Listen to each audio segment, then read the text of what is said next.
Turabasuhuje inshuti bakunzi ba Unguka Bumenyi Post. Uyu munsi turagarutse tugiye kuganira kuri iyi myanya iri muri Mifotra, muri systeme ya Mifotra, abantu bari ku applyinga bashaka akazi gatandukanye banyuze ku rubuga rwa Mifotra. Muri iyi minsi hari ikibazo kiri kugaragara cyane cy'abantu bari gushaka gukoresha psychometric test.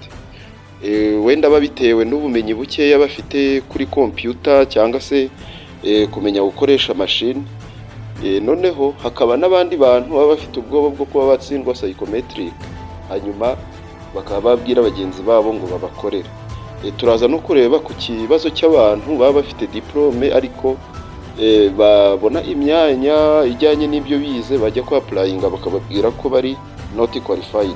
Ibi ni bisanzwe kuko iyo systeme bashyizemo imyanya baspecifiya akantu kamwe, ariko bakaba barafashe reka wenda dufata urugero, niba ushaka gukora umwanya ujyanye na education, hari igihe ushobora kuba wenda nk'aba bantu bari applyinga ubu ngubu warize wenda indimi.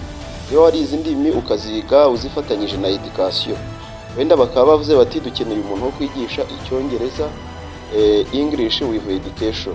Wenda ukaba warize French and English with education. Noneho wajya ku applyinga kubera basabye English with education, wajya ku applyinga bakakubwira ko uri not qualified. Ibyo ni bisanzwe rero. Icyo ukora iyo ubona ibyo basaba ari byo wize, winjira muri system ukajya ahanditse profile yawe nyine, warangiza ukajya kuri education yawe. Rero niba muri system warashyizemo ko wize English and French with education, aho ngaho nta kindi ukora, ujya kuri edit ukeditinga. Niba bashaka English with education ukandika ko ari English with education, warangiza ugakora update. No ku yindi myanya niko bigenda. Ibyo ngibyo byo ni ibintu byoroshye cyane. Ubaye ari ibintu biri kukunanira, icyo twagufasha ushobora kutwandikira, turaza gusiga nimero muri comment, watwandikira niba ubona ari ibintu bikugoye. Ikintu kijyanye na psychometric test rero, psychometric test ni ikizamini cyashyizwemo iyo ugitangira ku applyinga. Icyo kizamini gishyirwamo kugira ngo wemererwe kugira ngo applyinge kuri uwo mwanya wifuza. Ni ikizamini kiba gifite ibibazo 21, hanyuma noneho kugitsinda bikaba bisaba kugira amanota 50%. Ikibazo kiri muri psychometric test rero, muri iyi minsi hari abantu bari gukorerwa psychometric, ariko mumenye ko muri kwishyira mu kaga, kubera yuko ibi ni ibintu bihanwa n'amategeko, cyangwa se mukaba muri kwihamagarira RIB nk'uko biri kugenda bitangazwa. Kubera yuko iyo uri gukora psychometric test, uzi yuko ufungura kamera ugafungura na microphone. Ahangaha rero iyo utangiye gukora ikizamini, system idetectinga isura yawe. Ya sura rero iyo imaze kuyidetectinga irayibika. Mu gihe ugiye gukora cya kizamini wamaze kuba shortlisted, bisaba kugira ngo kamera iyifunguye barongera bakadetectinga ya sura yawe. Ibaze rero isura badetectinze muri psychometric test, ugasanga ugeze mu kizamini ntabwo ari tayari, RIB iragufatika gufunga. Ibyo ngibyo ni ibintu bibujijwe cyane.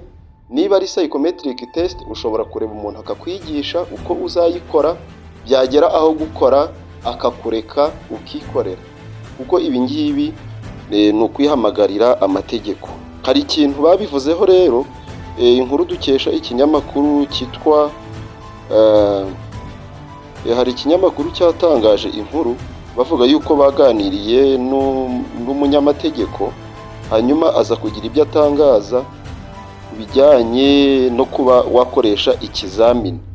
Nk'uko babivuze bati muri iyi minsi bimaze kugaragara ko abantu benshi batagifata amategeko nk'ikintu gikomeye, ndetse hari n'abasigaye bakora ibikorwa bimwe na bimwe batazi ko biri mu bigize icyaha. Hari aho usanga leta yarashyizeho gahunda igomba gukorerwa online cyangwa se kwigirwa online, bamwe mu baturage bakabibonamo amahirwe yo gukorera amafaranga, nyamara bakirengagiza ko ibyo barimo gukora ari ibyaha. Ubwo rero nk'uko babisobanuye, nubwo abantu benshi batekereza ko ibintu leta iba yarashyizeho byo wenda abantu bakaba badashoboye ikoranabuhanga bakaba bafashwa n'abagenzi babo, ibi bintu bisaba kwitonda cyane cyane cyane kuri aba bantu bari gukoresha ikizamini cya psychometric test. Icyo amategeko bivugaho rero nuko mu Rwanda cyangwa ikintu cyo gukorera undi ikizamini, yaba icyanditse yaba ikiri online, gukorera undi cyangwa se gukopera no gufasha undi gukopera mu bizamini bifatwa nk'icyaha kandi bihanishwa ibihano bikomeye hashingiwe ku mategeko ahana ibyaha ndetse n'amabwiriza y'inzego z'uburezi. Icyaha cyo kwiyitirira undi mu kizamini cyangwa gukoresha undi muntu ngo akore ikizamini mu mwanya we gifatwa nk'icyaha cyo kwiyitirira undi, aribyo bita impersonation, gukoresha inyandiko mpimbano, uburiganya, aribyo bita fraud. Ibi ngibi biri mu tegeko nomero 68/2018 ryo kuwa 30/8/2018. Iri tegeko rikaba riteganya ibyaha n'ibihano muri rusange. Noneho ingingo zivuga ku kuyitirira undi, usurpation of identity. Iyi ngingo ivuga ko gukoresha inyandiko mpimbano, ingingo zivuga ku buriganya, kuyitirira undi bishobora guhanishwa igifungo kuva ku mezi 6 kugera ku myaka 2 bitewe n'uburemere bw'icyaha, ihazabu y'amafaranga kuva ku 5,000 kugeza kuri miliyoni cyangwa ibihano byombi iyo ibi bikozwe mu rwego rw'akazi ka leta cyangwa se mu bizamini bya leta. Ibi bihano birushaho gukomera iyo wakoze ibi byaha uri gukora mu bizamini bya leta. Igifungo kiri hagati y'imyaka 5 kugeza ku myaka 7 bitewe n'uburemere bw'icyaha, cyangwa se hazabu hagati y'ibihumbi hagati ya miliyoni 3 na miliyoni 5 cyangwa ibyo bihano byombi.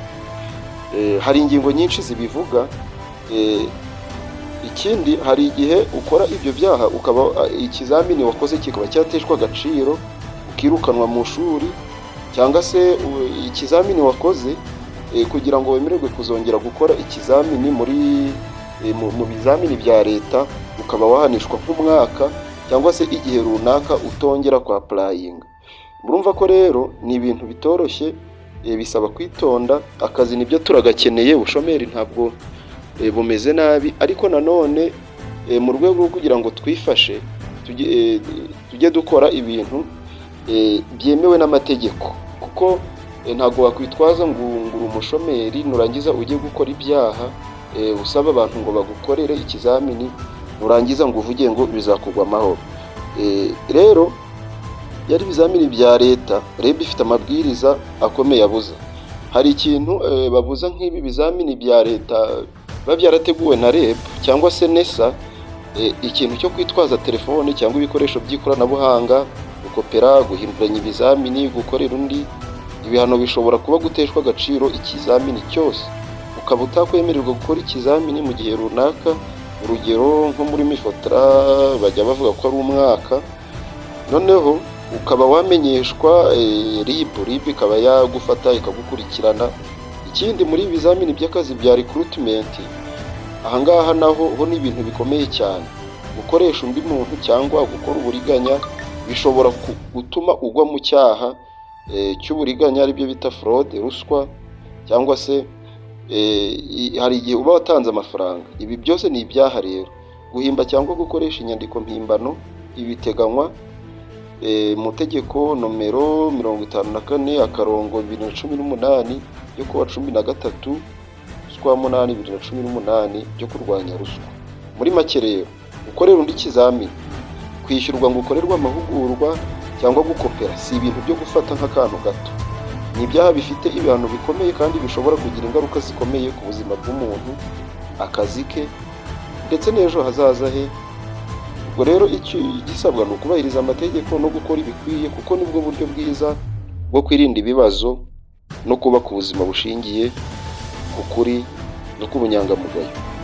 Hari ibibazo rero bikunze kwibazwa na benshi. Ese gukorera undi ikizamini online ni icyaha mu Rwanda? Yego rwose, ibi ni icyaha cyo kwiyitirira undi no gukora uburiganya. Ikindi kibazo gikunze kwibazwa ni ibihe bihano bishobora gutangwa mu gihe umuntu yakoze icyo cyaha. Nk'uko twabivuze haruguru, hari igifungo, hari ihazabu cyangwa byombi bitewe n'uburemere bw'icyaha.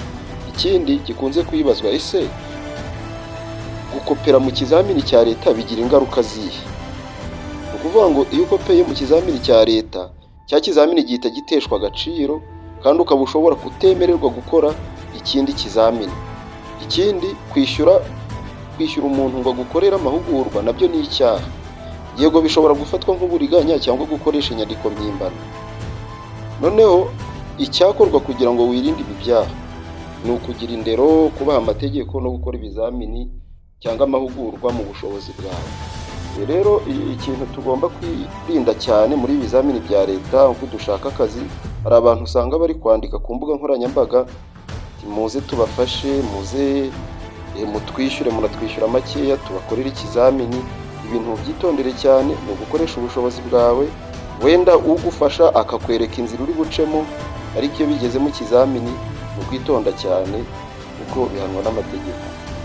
Murakoze rero kudukurikirana, ibiganiro nakagaruka, kanda subscribe, niba utarakanda subscribe ujye muri comment tubwire ibyo wifuza ko twazavuga muri video z'ubutaha. Asigaye mukomeze murane natwe. God bless.